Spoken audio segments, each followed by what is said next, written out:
Speed news मध्ये आपल्या सगळ्यांचं स्वागत। सुरुवात करूया घडामोडींना।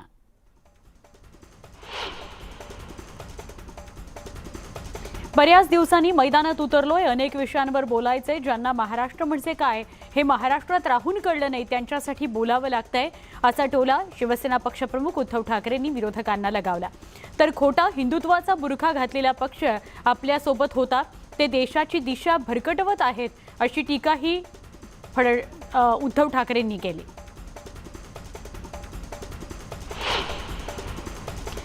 मुंबई ही मराठी माणसाने रक्त सांडून मिळवलेली आहे। मुंबईचा लचका तोडण्याचा प्रयत्न केला तर तुकडे केल्याशिवाय राहणार नाही, असं वक्तव्य उद्धव ठाकरेंनी केलं। देशातली पहिली बुलेट ट्रेन आम्ही मागितली नाही, हा डाव मुंबई तोडण्याचा आहे, असा आरोप उद्धव ठाकरेंनी केला। काहींना बाळासाहेब ठाकरे असल्यासारखं वाटतं, असा टोला उद्धव ठाकरेंनी राज ठाकरेंचं नाव न घेता लगावला। बाळासाहेब म्हणाले होते, मला देवळात घंटा वाढवणारे हिंदू नकोत, अतिरेक्यांना बडवणारे हिंदू पाहिजेत आणि तोच धागा घेऊन पुढे जात आहे, असं उद्धव ठाकरेंनी सांगितलं। आरएसएस राष्ट्रीय स्वयंसेवक संघ एकदाही भारताच्या स्वातंत्र्य लढ्यामध्ये नव्हता। कुठे होता संघ लढ्यावेळी? स्वातंत्र्य लढ्यात संघाचं योगदान नाही। संयुक्त लढ्याच्या लढाईतून पहिलं कोण फुटलं तर यांचे बाप म्हणजे संघ। तेव्हापासून मुंबईचा लचका तोडण्याचं काम सुरू आहे, असा आरोप ठाकरेंनी केला।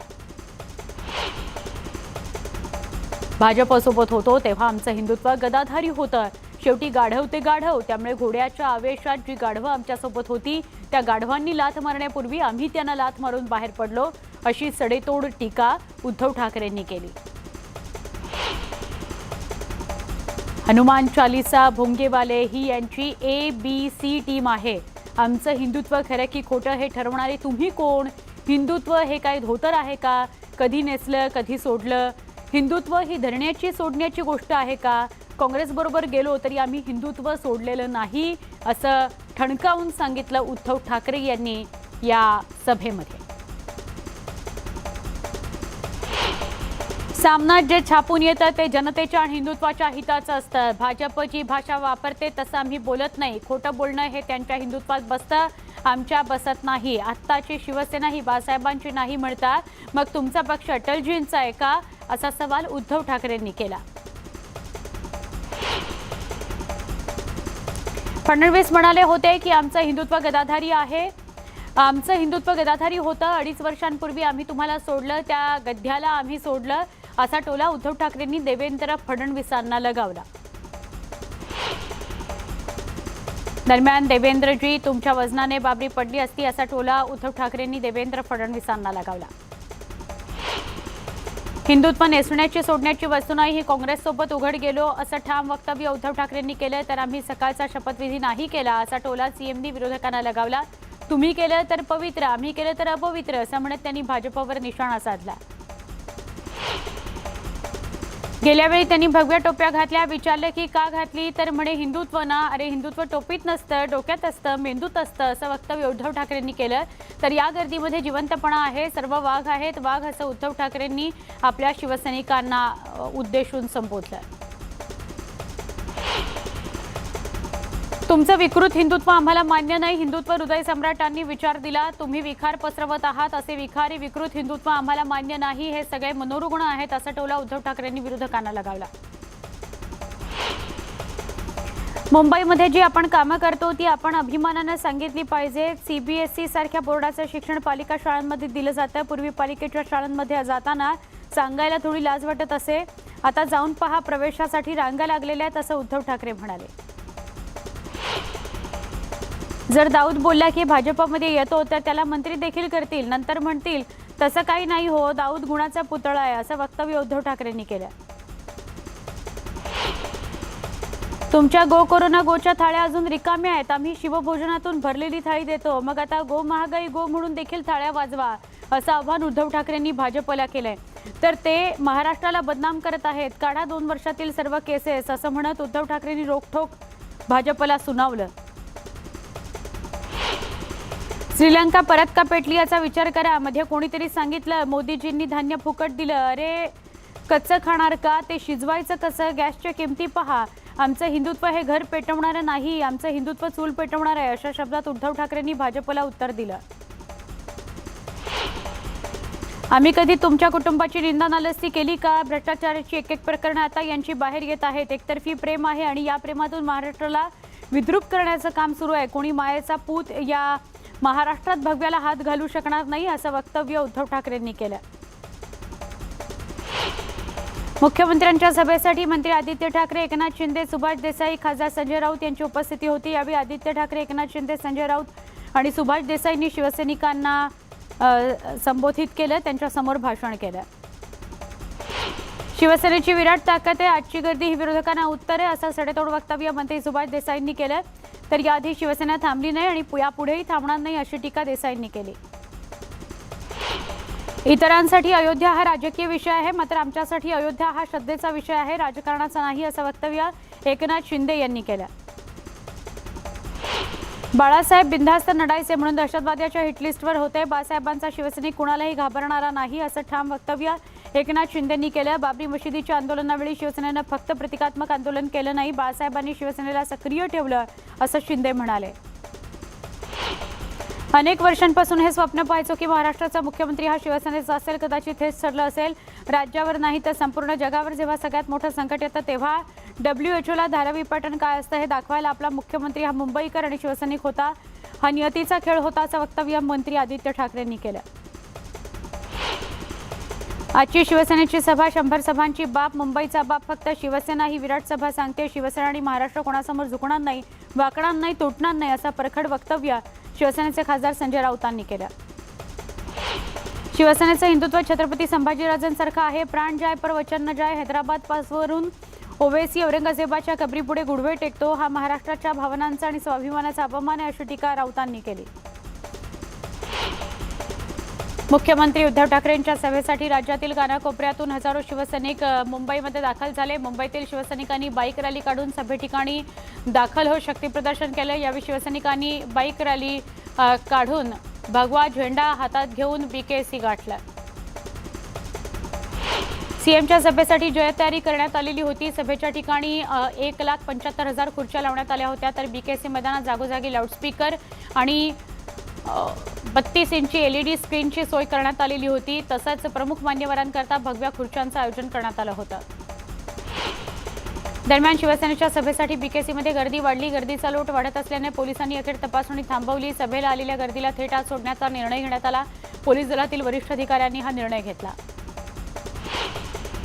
BKCतील मुख्यमंत्र्यांच्या सभेसाठी ठाण्यातून मोठ्या संख्येने शिवसैनिक आले. ठाण्यातील वागळे भागातील शिवसैनिकांनी ढोलताशा वाजवत शंख फुकत सभेच्या ठिकाणी ते निघालेले होते. शिवसैनिकांमध्ये एक वेगळा जोश होता. उद्धव ठाकरेंच्या महासभेचं महाकव्हरेज न्यूज 18 लोकमतवर पाहायला मिळालं. या सभेची ड्रोनची दृश्य सुद्धा आपण पाहू शकतोय.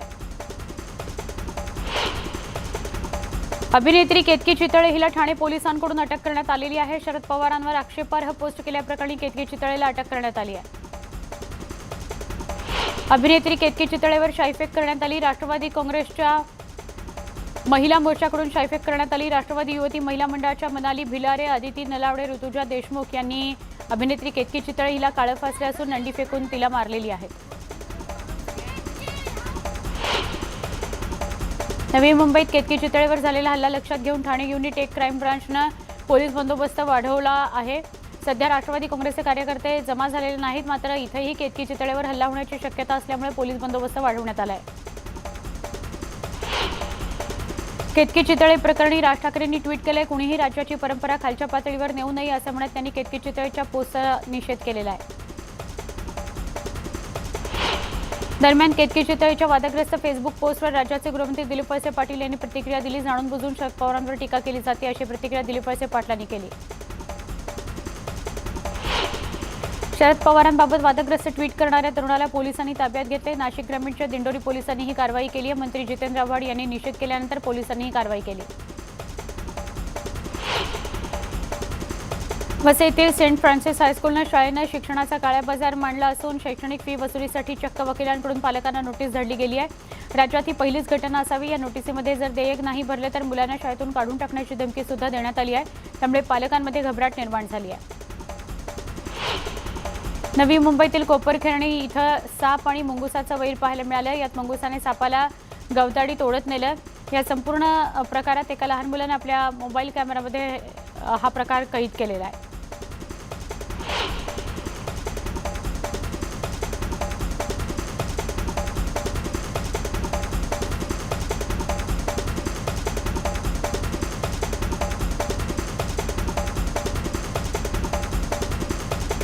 लोकमत वृत्तपत्र समूहाच्या सुवर्ण महोत्सव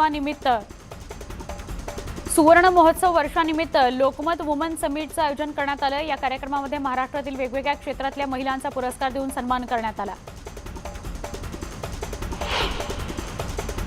येत्या 48 तासात मान्सून दक्षिण अंदमान निकोबार बेट आणि दक्षिण पूर्व बंगालच्या उपसागरामध्ये दाखल होण्याची शक्यता आहे। त्यानंतर तळकोकणात 27 मे ते 2 जून दरम्यान मान्सून दाखल होण्याचा अंदाज वर्तवण्यात आला आहे। त्या आनंद वार्तेमुळे बळीराजाचा आनंदही द्विगुणित झालाय। शिवाय उन्हाच्या चटक्यापासून लवकरच सुटका होणार असल्यानं नागरिकांना दिलासा मिळणार आहे। उजनी धरणातून इंदापूरला देण्यात येणाऱ्या पाण्याविरोधात उद्यापासून आंदोलन पेटणार आहे। सोलापूर जिल्ह्यातील सर्वपक्षीय तसंच सर्व शेतकरी संघटनांचे नेते एकत्र येऊन रविवारपासून पंढरपूरमध्ये आंदोलनाला सुरुवात होईल। हार्बर मार्गावरील एसी लोकलला उत्पन्न मिळत नसल्यानं ती बंद करत उद्यापासून कल्याण टिटवाळा बदलापूर दरम्यान एसी लोकलच्या वाढीव फेऱ्या चालवण्यात येणार आहेत। मुख्य मार्गावर 44 ऐवजी 56 एसी फेऱ्या धावणार असून सध्या लोकलची संख्या तेवढीच कमी होणार असल्यानं रेल्वेची कसोटी लागणार आहे। म्हाडाच्या कोकण मंडळ विभागात तब्बल 88,082 घरं बांधण्यात येत आहेत। कोकण मंडळामार्फत बांधण्यात येत असलेल्या 5 आणि संयुक्त भागीदारी प्रकल्पातील 8 प्रकल्पांचा यात समावेश आहे। या घरांची कामं वेगानं पूर्ण करून ती सर्वसामान्यांना उपलब्ध केली जाणार आहेत।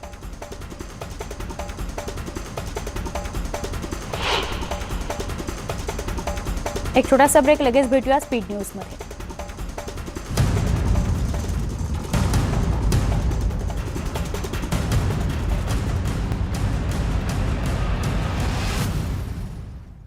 स्पीड न्यूजमध्ये पुन्हा स्वागत। वळूया पुढच्या बातम्यांकडे। यूएईचे राष्ट्राध्यक्ष शेख खलीफा बिन जायद अल नहयान यांचं 13 मे रोजी निधन झाले। त्यानंतर आता शेख मोहम्मद बिन जायद अल नहयान हे यूएईचे नवे राष्ट्राध्यक्ष असतील। ते 61 वर्षाचे नेते आणि देशाचे तिसरे राष्ट्रपती असतील। त्रिपुरा राज्याचे मुख्यमंत्री बिप्लब देव यांनी मुख्यमंत्रीपदाचा राजीनामा दिला आहे। त्यांच्या जागी माणिक साहा हे नवे मुख्यमंत्री बनतील। या निर्णयासाठी त्रिपुरा भाजप विधिमंडळ पक्षाने बैठक बोलावली होती।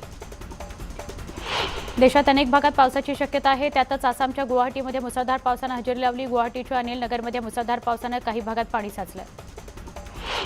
चेन्नई सुपर किंग्सचा आघाडीचा फलंदाज अंबाती रायडूचा हा शेवटचा IPL हंगाम असेल। त्यानं सोशल मीडियावर निवृत्तीची घोषणा केली आहे। मात्र त्याची निवृत्तीची घोषणा अद्याप स्पष्ट झालेली नाही, कारण अंबाती रायडूनं काही वेळाने त्याचं ट्विट हटवलं। त्यामुळे रायडूनं खरोखरच निवृत्ती घेतली आहे की नाही असा संभ्रम चाहत्यांच्या मनात आहे। बॉलिवूडमधील नवविवाहित कपल आलिया भट्ट आणि रणबीर कपूरनं नेहमीच चर्चेत असतात। नुकताच आलियाने आपल्या सोशल मीडिया अकाउंटवरून रणबीरसोबतचे काही खास फोटो शेअर केले। हे फोटो सध्या सोशल मीडियावर व्हायरल होत आहेत। सुहाना खान, खुशी कपूर आणि अगस्त्य नंदा द आर्चीज चित्रपटमधून पदार्पण करत आहेत। या चित्रपटामध्ये Zoya Akhtar comic book character Archie Andrews आणि त्याच्या मित्रांना भारतीय लुक देणार आहे। या सिनेमाचा फर्स्ट लुक पोस्टर प्रदर्शित करण्यात आला।